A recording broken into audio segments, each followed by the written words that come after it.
Can you all hear us okay? All right, great. Well, I am here to follow up on the vote that was taken in the Senate earlier today. As I'm sure you all know, the state Senate purported to take a vote on a non-appointment of Meagan Wolfe. So we are here today to announce that we have filed suit in Dane County Circuit Court. We have asked the court to issue a declaratory judgment and an injunction making clear that Meagan Wolfe remains the administrator of the Wisconsin Election Commission. And I want to make a few points about this as this case moves forward. We've included a copy of our complaint with the materials that are part of our press release. But first and foremost, I want to stress the point that this is not a close question under Wisconsin law. While the Senate has purported to take a vote on an appointment of Meagan Wolfe, there is in fact no appointment. The commission was clear that there is no appointment, and more importantly, Wisconsin law is clear that there is no appointment because the votes of 4 commissioners in favor of an appointment were required. So the story today is not what the Senate purports to have done, and frankly, if you're telling your readers that they have, or your viewers, that the Senate has taken a vote that has any implication on Meagan Wolfe's status as administrator, folks are not going to be getting an accurate picture because the reality is that 4 votes are required, so the action the Senate has taken today has no legal effect. As you all probably saw, we wrote a letter to the state Senate that made clear that Wisconsin law does not consider what's happened in the Election Commission to constitute an appointment. In addition to our letter, the Legislative Council has made clear that what has happened so far does not constitute an appointment.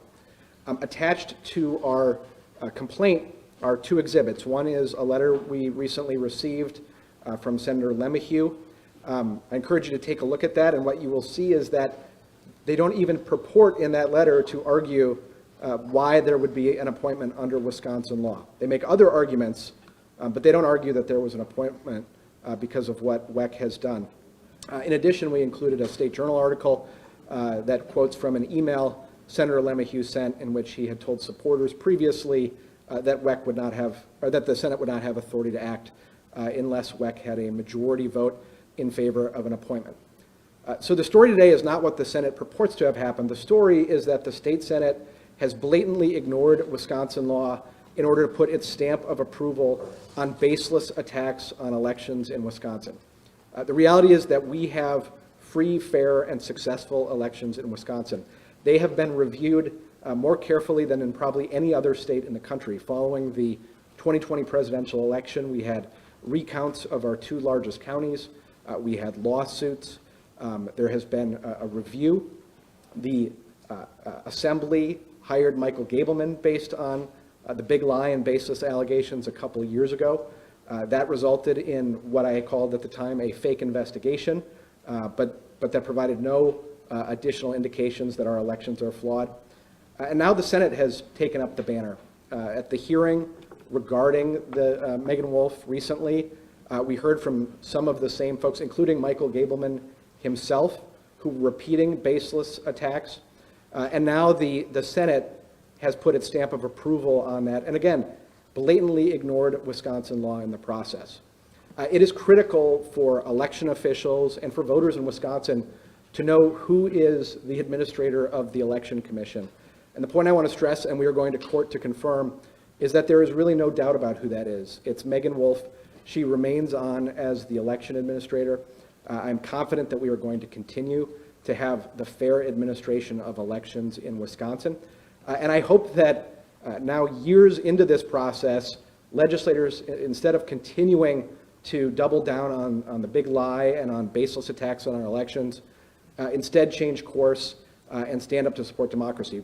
Speaker Voss himself said that, I believe his quote was that Michael Gableman was an embarrassment to Wisconsin, and yet here we are, about a year after he said that, seeing the Senate take action based on some of the exact same conspiracy theories.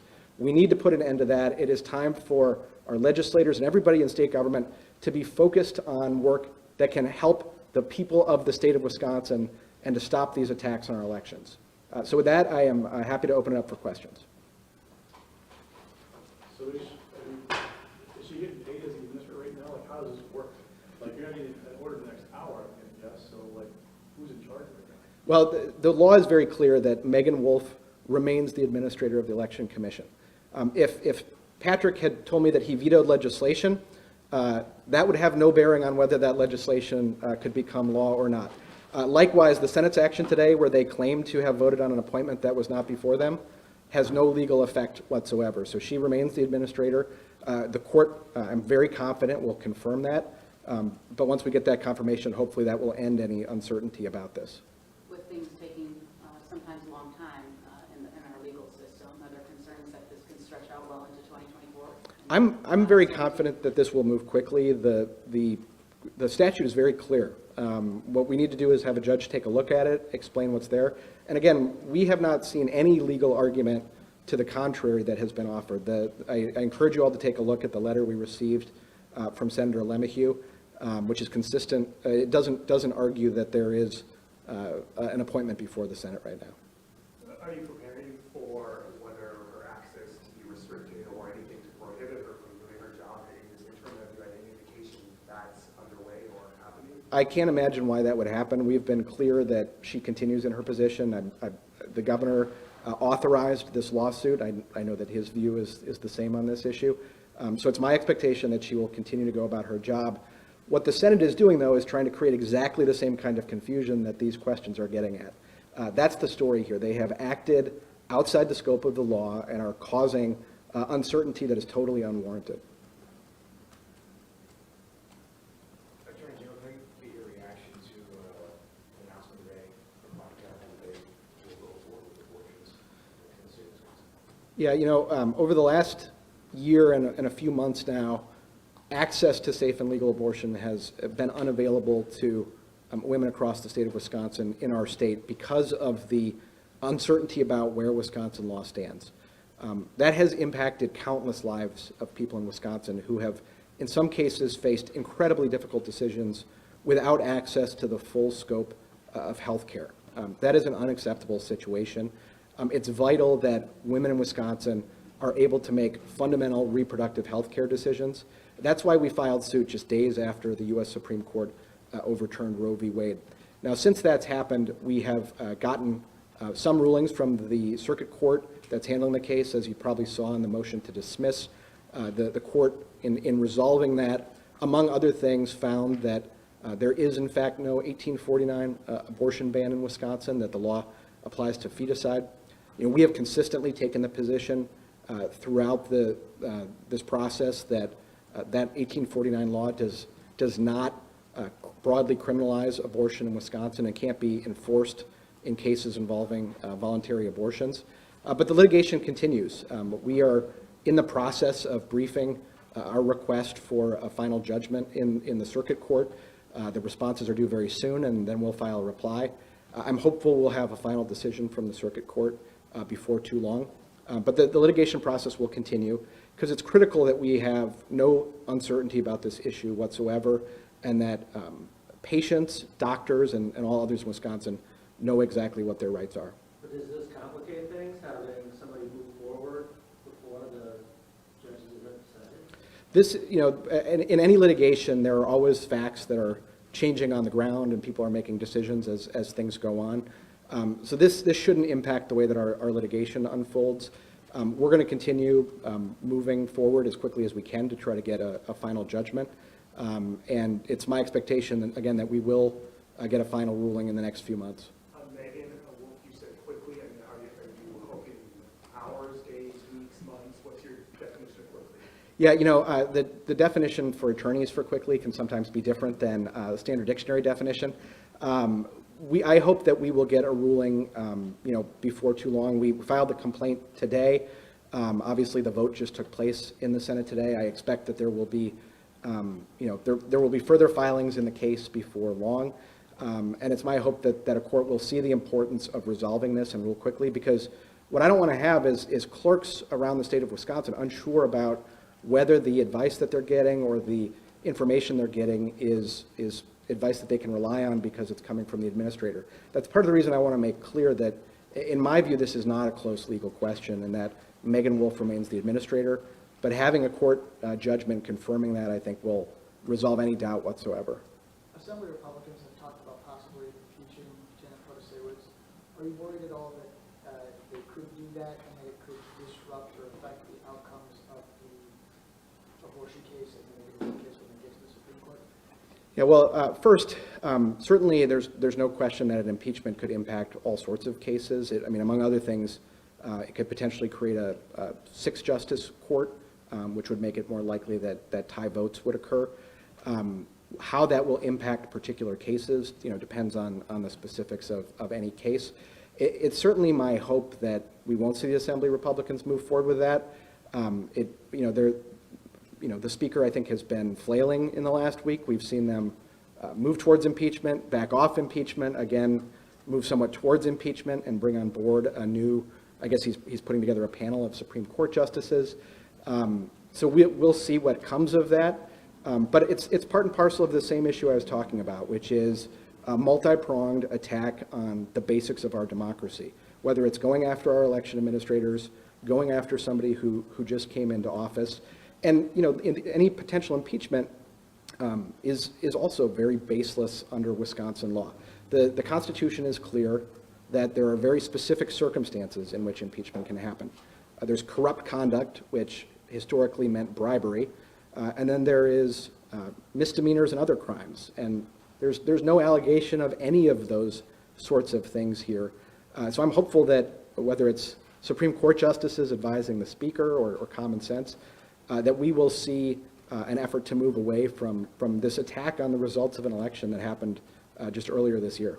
So you don't think they have the authority to even impeach if they want to, given what the state constitution says about crimes and corruption? Well, I certainly think they should be asked how they think they meet the standards set forth in the Constitution for impeachment. I mean, that's in addition to the fact that we are increasingly hearing from experts who are reinforcing the point that the claims that they're making about recusal are unsupported by the law, by practice, and they're inconsistent with positions that conservatives have taken in Wisconsin over the several prior years.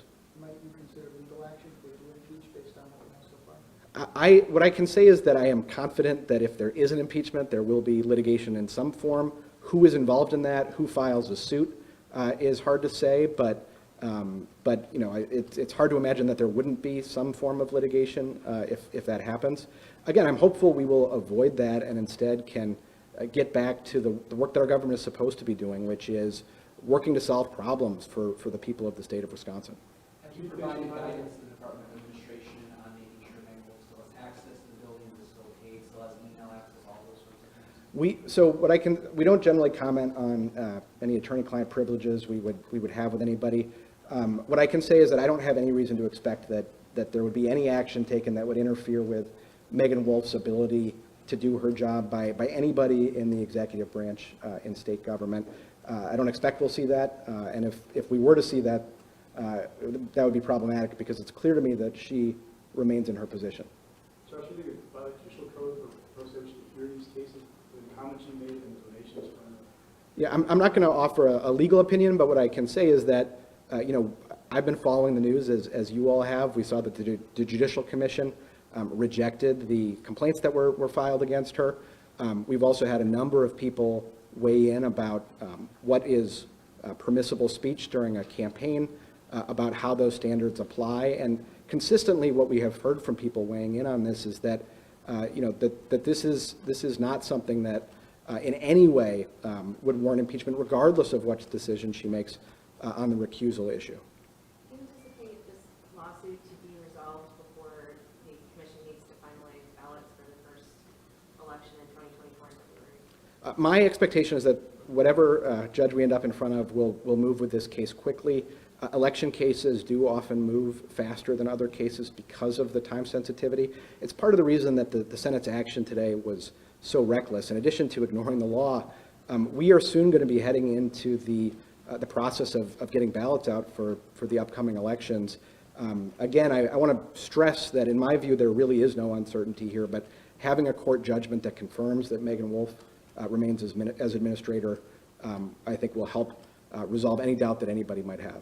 What happens if the legislature appoints an interim administrator? What happens? Well, the legislature can continue engaging in lawless actions, but they don't have any legal effect. Again, it's just as though somebody were to purport to have some other authority that they don't have. The state law is clear that they don't have that authority here.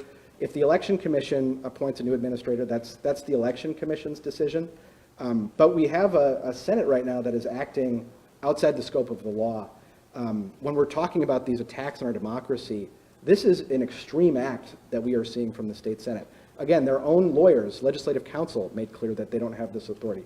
We made that clear, and they haven't responded to the substance of that argument. So I hope they will stop going down that path, but I also hope that they wouldn't take the vote today. Since she is serving in a holdover position, is there a chance that this lawsuit filed today could resolve the reconsideration of the Prain decision and the precedent passed? Well, what I can say is that the Prain decision is relevant here because it establishes that somebody exactly in Meagan Wolfe's position is able to hold over. That was a case, by the way, where Senator Lemahieu was encouraging Fred Prain to stay in his office and where they supported the idea that holdovers can stay. We took that to the state Supreme Court. We got a ruling, and now we are following the decision of the state Supreme Court.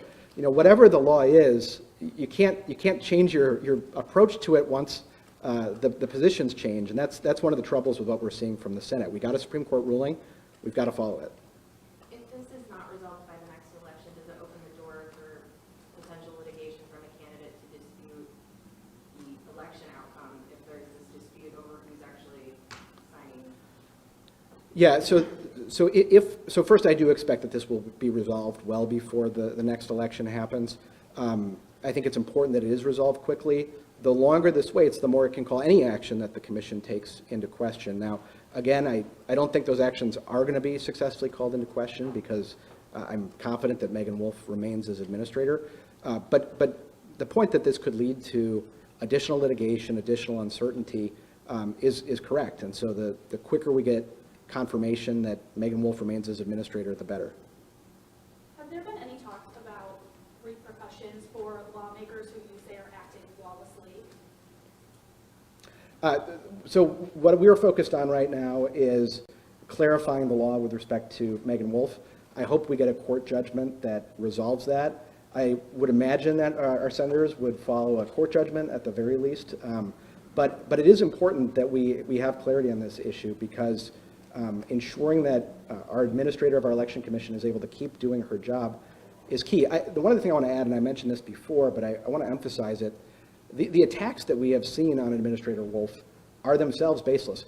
The Republican appointees on the election commission have made that point in addition to the Democratic appointees. This is really being driven by the continued baseless attacks and the election denialism that we've seen. We saw that at the hearing regarding Meagan Wolfe. And you know, this vote today is just part and parcel with that ongoing effort. All right. Thank you all for being here. Thank you. Thanks, Steve.